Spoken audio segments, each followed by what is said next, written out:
अस्सलाम वालेकुम जी स्टूडेंट्स, क्या हाल हैं आपके। आज हमारे साथ सर अमजद रऊफ मौजूद हैं। Sir thank you for your time. Thank you sir. हम करने जा रहे हैं जी philosophy for PMS Punjab.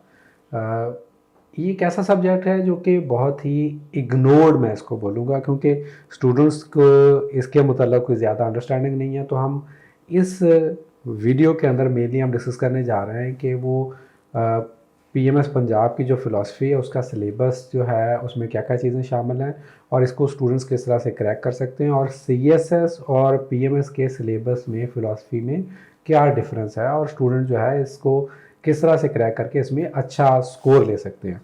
Sir सबसे पहले तो ज़रा पीएमएस पंजाब का जो सिलेबस है जी उसको थोड़ा डिटेल में बता दें। पहले पेपर 1 का जो सिलेबस है उसको बता दें और फिर हम पेपर 2 को डिस्कस करते हैं। सर सबसे पहले तो आपने ये बात की कि ये इग्नोर्ड सब्जेक्ट है, इसमें कोई शक नहीं है, बिल्कुल ये ऐसा सब्जेक्ट है जिस पे तवज्जो नहीं दी गई। लेकिन जो स्टूडेंट्स आप समझ ले कि जो वाकई जिनको पता होता है कि इग्नोर्ड सब्जेक्ट जो है उसमें कम लोग आते हैं, वो इससे बड़ा फ़ायदा उठाते हैं। वो बहुत अच्छा स्कोर लेते हैं। वो बहुत अच्छा स्कोर लेते हैं। पिछले सालों में बहुत सारे जो लोग सिलेक्ट हुए हैं उनमें मेरे स्टूडेंट रहे हैं जिन्होंने फ़िलासफ़ी पढ़ी है, इसमें कोई डाउट नहीं है। तो वो अच्छा। दूसरी जो सबसे बड़ी बात फ़िलासफ़ी के हवाले से है कि जो आदमी फ़िलासफ़ी पढ़ लेता है उसके एक तो उसके अंदर आइडियाज़ बहुत ज़्यादा उसको पता चल जाता है और उसको बहुत सारी अब्स्ट्रैक्ट चीज़ों का भी पता चल जाता है। फिर ये है कि लिखने का जो अंदाज़ है, आर्गूमेंट क्रिएट करने का, फ़िलासफ़ी आर्गूमेंट पे डिपेंड करती है, तो उनको आर्गूमेंट का काफ़ी जो है अंडरस्टैंडिंग हो जाती है। अब हम जरा अगर फ़िलासफ़ी के पेपर की तरफ आए तो ये एक बहुत ही पीएमएस के हवाले से शॉर्ट सिलेबस है। किसी भी सब्जेक्ट से 200 नंबर के सब्जेक्ट से ये ज़्यादा शॉर्ट है। अब सर सूरत हाल ये है कि जो हमारा सीएसएस का पहला सिलेबस था ये तकरीबन उसके मुताबिक है, लेकिन इसके अंदर जो है ना उन्होंने पर्टिकुलर कर दिया इसको कि इसके अंदर मतलब एक फिलासफर है, उसके कोई 3-4 कंसेप्ट हैं, इस सिलेबस में उसका सिर्फ एक एस्पेक्ट दिया गया है कि अब सिर्फ वेस्टर्न फिलासफी का जो पहला पेपर है उसके 4 हिस्से हैं। पहला हिस्सा जो है उसके अंदर तो ये है कि फिलासफी है क्या चीज, इसका स्कोप क्या है, इसकी ब्रांचेस क्या है, और दूसरे के अंदर 2 फिलासफर हैं, एक प्लेटो है और अरिस्टोटल है। गुड हो गया। अब प्लेटो का स्टेट का नजरिया है वहां पे, उसकी नॉलेज की थ्योरी है, और यही चीजें पॉलिटिकल साइंस के अंदर भी मौजूद है। इसका मतलब ये हुआ कि सर ये ऑब्वियसली सर हम पहले भी एक सीएसएस की फिलॉसफी पे भी अपनी वीडियो बना चुके हैं कि इसमें हम मेनली जो फिलॉसफी का जो सिलेबस है वो पॉलिटिकल साइंस के साथ बहुत ज्यादा ओवरलैप कर रहा है, बहुत ज्यादा ओवर। फिर सर इसके अंदर अरिस्टोटल के हवाले से है, अरिस्टोटल की जो लॉजिक है, मैं ये कहूंगा कि अरिस्टोटल की जो लॉजिक है वो सिर्फ 5 मिनट में मैं समझा सकता हूँ कि वो 5 मिनट का क्वेश्चन है, कोई भी आदमी उस सेलोजिज्म है 5 मिनट में वो आ जाती है। अच्छा, इसका मतलब कुछ ऐसा नहीं है कि आप कहें कि हम कोई जो है इसमें कोई एग्जैजरेट कर रहे हैं चीजें। लिटरली बात कर कुछ ऐसी चीजें होती हैं जो कि टर्मिनोलॉजी एक आम बंदे को पता नहीं होती, लेकिन वो मेंटोर जो है वो उसको बहुत बिल्कुल इजी जुबान के अंदर आपको बड़ी आसानी से उसको समझा सकता है। सर मसला यही है, फिलॉसफी को मुश्किल क्यों समझा जाता है कि लोग शुरू करते हैं, लोगों को पता कोई नहीं है कि कहाँ से शुरू करना है और कहाँ तक इसको लेके जाना है और हमारे मुताल्लिक क्या चीज है। बिल्कुल सही। वो हिस्ट्री ऑफ वेस्टर्न फिलॉसफी लेते हैं तो वो वहां पे बहुत डिटेल में उसके ऊपर क्रिटिसिज्म भी मौजूद है, सारी चीजें मौजूद हैं। वो ये समझते हैं कि हमें ये सारी चीजें वो लेके साथ चलनी है, हालांकि ऐसा नहीं है, ये बहुत शार्ट चीजें हैं। अब सर इसका जो थर्ड पोर्शन है, थर्ड पोर्शन के अंदर जो मॉडर्न फिलासफर हैं जिसके अंदर दिक्कत है, उसके बाद स्पिनोजा है, लॉक है, बर्कले है, ह्यूम है, इनके एक 2 कंसेप्ट दिए गए हैं, कांट है, हेगल है। बिल्कुल। तो ये इनके कंसेप्ट के ऊपर जो है बुनियादी तौर पे क्वेश्चन आता है और उनका एक जो है, मसलन आप नीत्शे को ले लें तो नीत्शे का उसके अंदर ये तस्वर है कि सुपरमैन क्या है और विल क्या होती है। विल जैसे आमतौर पे हम मर्जी बोलते हैं, कहते हैं ये जो है ना विल पावर, वो कहता है विल पावर क्या है। इसी तरह लॉक जो है, लॉक के हवाले से उसकी जो तजर्बियत का फलसफा है कि जो है हम चीजों का नॉलेज कैसे हासिल करते हैं। इसी तरह जो है आइडियलिज्म की कुछ चीजें हैं, ठीक है। तो कांट की एक मॉरल पे है कि मॉरलिटी क्या चीज होती है, ये कंसेप्ट है। उसके बाद इसकी जो आती है 4th पोर्शन, तो उसके अंदर 3-4 तहरीकें हैं मॉडर्न दौर के अंदर जो फिलॉसफी के अंदर चली, जिसके अंदर एग्जिस्टेंशियलिज्म। तब एग्जिस्टेंशियलिज्म को हम ऐसी तहरीक कह सकते हैं कि जिसने, ये तहरीक का बुनियादी मकसद ये था कि ह्यूमन एग्जिस्टेंस जो है, ये ह्यूमन एग्जिस्टेंस पहले है, हम पहले एक वजूद हैं, बाद में हम सोचते हैं। यानी हमारी एग्जिस्टेंस कितनी जरूरी है। अगर कोई एग्जिस्ट करता है तो वही सोच सकता है, वरना वो नहीं सोच सकता। तो ये एग्जिस्टेंशियलिज्म की है। उसके बाद एक लॉजिकल पॉजिटिविज्म की है और प्रैग्मेटिज्म की है।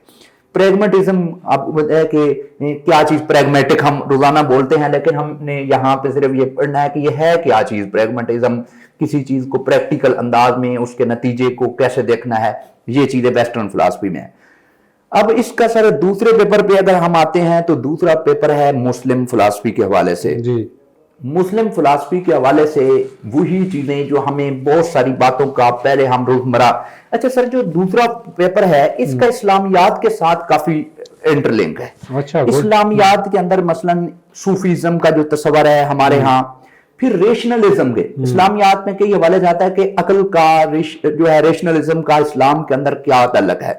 तो ये तहरीकें हैं कि सूफीज्म क्या है, अकलियत की जो तहरीक मुस्लिम दौर के अंदर चली है जिसको मुतज़िला की तहरीक बोलते हैं, इसी तरह अशरीटीज हैं। मुतज़िला जो है ये सर बड़े इस्लामिक दौर के अंदर बड़े रेवोल्यूशनरी किस्म के लोग रहे हैं। इन्होंने बुनियादी तौर पे अकल के ऊपर डिपेंड किया कि हमें हर चीज को रेशनल अंदाज में देखना चाहिए। आप अगर देखते हैं अभी मौजूदा जो इल्म कलाम है, जैसे डॉक्टर जाकिर नाइक, वो जैसे चीजों को साबित कर रहा होता है, यही बुनियादी तौर पे मुतज़िला का तरीकाकार था।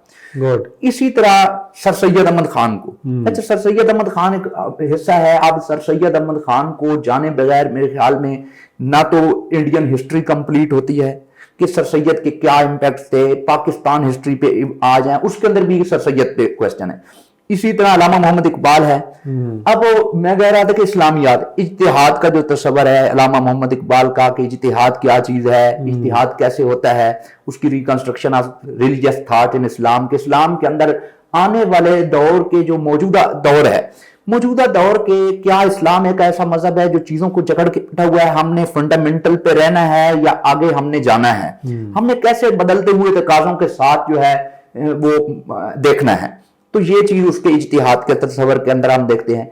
इसके अलावा इसका एक पोर्शन है जो जिसके अंदर इब्न सीना, इमाम गजाली और इब्न खुल्दून, अब ये जितने लोग हैं इन लोगों का पॉलिटिकल साइंस के अंदर ये सारे लोग मौजूद हैं। तो इमाम गजाली के हवाले से, इब्न खुल्दून का खासकर जो है वहां उसका हिस्ट्री का नजरिया है। तो सीएसएस के अंदर भी ये मौजूद है, पीएमएस के अंदर भी मौजूद है कि हिस्ट्री कैसे इवॉल्व करती है।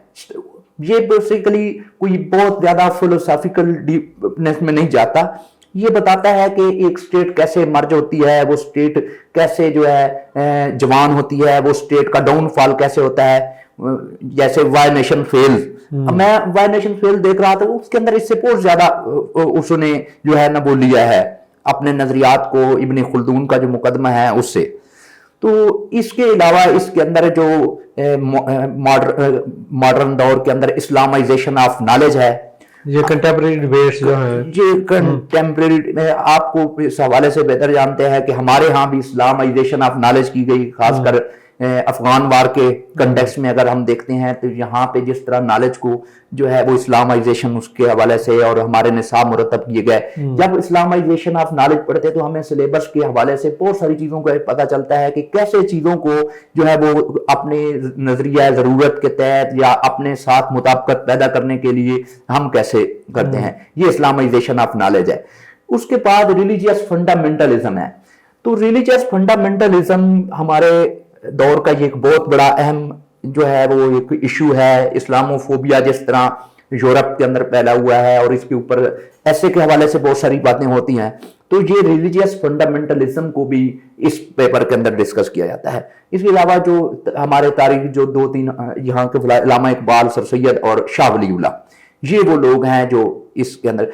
तो इस हवाले से ये इंतहाई एक शॉर्ट सिलेबस है और इस सिलेबस में 200 नंबर का ये है, तो 160 से अबाउ इसलिए लोग नंबर ले लेते हैं। अच्छा, इसमें सर जो मैं सेकंड पेपर देख रहा हूँ पीएमएस पंजाब का, मुस्लिम फिलॉसफी, जी ये तो जो आपने बताया है, it will help in current affairs, it will help in essay, जी पॉलिटिकल साइंस में भी हेल्प करेगा, इस्लामिक स्टडीज के अंदर भी हेल्प करेगा, मतलब कुछ चीजों को छोड़कर ज्यादातर चीजें तो हम इसको रूटीन में वैसे भी पढ़ रहे होते हैं। बिल्कुल, ये चीजें हमने बुनियादी तौर पे, वो एक मशहूर मकूला है किसी उस्ताद का, उन्होंने कहा कि जो लोग उर्दू बोलते हैं तो उनको फारसी आती होती है, लेकिन उनको पता नहीं है कि हमें फारसी आती है। और फारसी वाले जो लोग, ये फिलॉसफी का जो खासकर दूसरा पेपर है, ये हमारे रोजमर्रा की चीजें हैं। हमें मसलन सूफीज्म के हवाले से, हमारा तो एक एरिया ही ऐसा है कि हम सूफीज्म के हवाले से, तो यहाँ पे ये बताया गया है कि सूफीज्म है क्या, ठीक है, तो अकल और इस्लाम के रोज मुकाल में हम सुनते रहते हैं। अच्छा सर, ये तो बड़ा आपने डिटेल में माशाल्लाह इसको डिस्कस कर दिया। अभी इसका थोड़ा सा मुझे काइंडली ये बता दें कि बुक्स जो हैं जी पेपर 1 के लिए और पेपर 2 के लिए, मतलब एक आपकी वेस्टर्न फिलॉसफी आ गई और एक मुस्लिम फिलॉसफी आ गई, इन दोनों के लिए आप रिकमेंडेड टेक्स्ट, उनको बच्चे पूछते हैं, बहुत सारे बच्चे जो घर में बैठ के खुद तैयारि करना चाहते हैं, तो आप क्या रिकमेंडेड बुक्स इसमें सर करते हैं? असल में क्वेश्चन यहाँ पे जो ये अक्सर औकात पूछा जाता है कि कौन सी किताब। अब किताबों के हवाले से फलसफे के अंदर जो मैं जिस तरह पढ़ाता हूँ, मैंने मुख्तलिफ किताबों से एक अपना जो है ना वो चीजें ली हैं। तो जो बुनियादी किताब है जिसको अंडरस्टैंडिंग फलसफे के लिए जरूरी है, वो है हिस्ट्री ऑफ वेस्टर्न फिलॉसफी। तो ये बर्टन रसल की मशहूर किताब है, लेकिन उसके साथ एक प्रॉब्लम ये है कि वो बहुत डिटेल्ड है। फिर उसके साथ उसकी अपनी क्रिटिसिज्म भी उसके अंदर मौजूद है। इसी तरह मुस्लिम फिलॉसफी के ऊपर अगर कोई थॉरली किताब है जो इन सारी चीजों को करती है, तो वो है एम शरीफ की 2 जिल्दों में किताब है। लेकिन वो किताब जो ही स्टूडेंट देखते हैं कि इतनी बड़ी किताब, तो वो उसके अंदर परेशान हो जाते हैं। लेकिन मेन जो है किताबें यही हैं। अगर इन किताबों को कोई आदमी थॉरली पढ़ता है तो उससे उसकी ये सारी चीजें तैयार हो जाती हैं उसको। लेकिन हम जब किसी टीचर के पास आते हैं तो वो तो एक ज़ाहिर बात है, उसने एक निसाब मुतय्यन किया होता है, चीजें उसने सॉर्ट आउट की होती हैं। तो इस हवाले से जो घर में रह के पढ़ना चाहते हैं, तो मैं उनको ये 3 किताबें जो है ना, 2 वॉल्यूम में एम शरीफ की किताब है और हिस्ट्री ऑफ वेस्टर्न फिलॉसफी है, वो देख लें। अच्छा सर, आप माशाल्लाह पढ़ा भी रहे हैं काफ़ी अर्सा से, तकरीबन 10 साल से आप स्टूडेंट्स को फिलॉसफी पढ़ा रहे हैं। ये जो सिलेबस है, ये जो मुझे लग रहा है, ये तो 15 लेक्चर्स के अंदर जिस तरह से आप माशाल्लाह पढ़ाते हैं, आई होप सो कि ये इतने के लेक्चर्स के अंदर तो ये सिलेबस कवर होने वाला है, स्पेशली पीएमएस पंजाब का। सर पीएमएस पंजाब का जो सिलेबस है, ये इसके ज़्यादा से ज़्यादा 16-17 पे इतने पे जो है ना वो लेक्चर 15 पे मोस्टली जो है ना वो हो जाते हैं।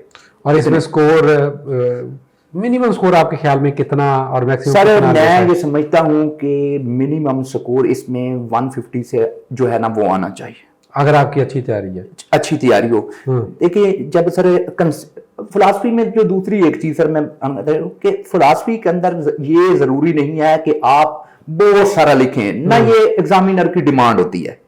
फिलॉसफी के अंदर सिर्फ बुनियादी चीज ये है कि आपका कंसेप्ट क्लियर हो और आप उसको जो है वहां पे 2 पेजेस पे लिख दें। अगर आपका कंसेप्ट क्लियर है तो ये मेन चीज है जो आपने करनी है। तो उसके बाद फिलॉसफी का ये नहीं है कि आप बहुत सारी चीजें, अगर आपको मेन मसले का पता है आप उसको बयान कर देते हैं तो ये एनफ है। अच्छा सर, अब इससे मिलता जुलता क्वेश्चन ये है कि सीएसएस का जो फिलॉसफी का सिलेबस है और पीएमएस का जो फिलॉसफी का सिलेबस है, इसमें फ़र्क कितना है? सर सीएसएस के और पीएमएस के फिलॉसफी के सिलेबस में जो पीएमएस की तैयारी करता है तो मेरे ख्याल में उसका 80% से ज़्यादा जो है ना वो सीएसएस का सिलेबस कवर हो जाता है। तो ये तकरीबन, अच्छा जो पेपर है इस्लामिक फिलॉसफी और वेस्टर्न फिलॉसफी का, सीएसएस में ये एक पेपर है, पीएमएस में इनको अलग अलग कर दिया गया है। एक हो गया। पॉलिटिकल साइंस के साथ इसका कितना ओवरलैप है? सर पॉलिटिकल, मैं अब फिलॉसफी तो मैं तो ये कहूँगा कि अगर किसी आदमी ने फिलॉसफी को नहीं पढ़ा, बहुत सारे फिलॉसफी जो पॉलिटिकल साइंस के टीचर हैं उनसे भी मेरी डिस्कशन रहती है, तो वहां पे एक आप ये तो पढ़ लेते हैं कि प्लेटो ने ये कहा है कि एक फिलॉसफर किंग होना चाहिए। लेकिन अगर आपने फिलॉसफी नहीं पढ़ी है, उसका नॉलेज का जो नजरिया है वो नहीं पढ़ा है, तो आपको ये बात का कभी नहीं पता चलता पॉलिटिकल साइंस से कि वो क्यों होना चाहिए। फिलॉसफी का, पॉलिटिकल साइंस फिलॉसफी की ब्रांच है। तमाम दूसरे अलूम, इवन मज़ाहिब जो हैं उनके अंदर फलसफे का बहुत बड़ा किरदार है। आमतौर पे तो यही समझा जाता है कि ये 2 अलग चीजें हैं, لیکن بہت سارے فلاسفر جو ہیں وہ جو ریلیجس تھی ایک ٹریڈیشن ان کے ساتھ ان کا تعلق ہے. بشپ برکلے تھا, برکلے جو بہت بڑا فلاسفر ہے وہ بشپ تھا خود. تو یعنی آپ فلسفے کو جانے بغیر پالیٹکس کا, سب سے پہلے جو ڈیموکریسی تھی وہ تو سٹی سٹیٹس میں آئی جو یونان کی تھی. تو فلاسفر ارسطوٹل جس کو فادر آف پولیٹیکل سائنس بولا جاتا ہے وہ وہاں پہ تھا, وہ فلاسفر تھا, بیسیکلی لاجیشین تھا. پلیٹو, یہ سارے لوگ بنیادی طور پہ, اب اسلامک جو ہے, اسلامک جو پولیٹیکل سائنس کے ہیں لوگ, وہ سارے ہم فلاسفی میں پڑھاتے ہیں اور ان کی وہ تھیوریز پڑھاتے ہیں جن تھیوریز کی بنیاد پہ انہوں نے اپنے پولیٹیکل خیالات کو جو ہے وہ کھڑے کیا. ونڈرفل. جی اسٹوڈنٹس, آپ کے اگر کوئی کویشچنز ہوں پی ایم ایس کی فلاسفی کے ریلیٹڈ تو آپ ہمیں کمنٹس کے اندر پوچھ سکتے ہیں. ماشاء اللہ سر امجد رؤف صاحب کا around more than a decade experience ہے فلاسفی کی ٹیچنگ میں. ہمارے پاس آلریڈی بہت سارے اسٹوڈنٹس جو فلاسفی پڑھ رہے ہیں. پی ایم ایس کے اندر میں یہ اسٹوڈنٹس کو ریکمینڈ کروں گا کہ جو ایک وہ بنا بنا کمبینیشن ہے وہ اس کے ساتھ نہ جائیں. وہ بنا بنا کمبینیشن کیا ہے جی؟ سوشل ورک, میتھس کام اور پنجابی. اگر آپ اس ڈیٹو کمبینیشن کے ساتھ جائیں گے تو بہت زیادہ چانسز ہیں کہ آپ اچھا سکور نہیں لے پائیں گے. تو آپ کو یہ ریکمینڈڈ ہے کہ آپ اس کمبینیشن سے باہر نکلیں. فلاسفی بچے کیوں نہیں آپ کرتے؟ کہ ان کے پاس ٹیچر اویلیبل نہیں ہوتا. ہم الحمدللہ اویلیبل ہیں. آپ کو کسی قسم کی گائیڈنس چاہیے آپ کمنٹس میں لکھ سکتے ہیں, ہم انشاءاللہ اس کو رسپونڈ کریں گے. سر آپ کے ٹائم کا بہت بہت شکریہ. Thank you sir. Thank you students. Allah حافظ.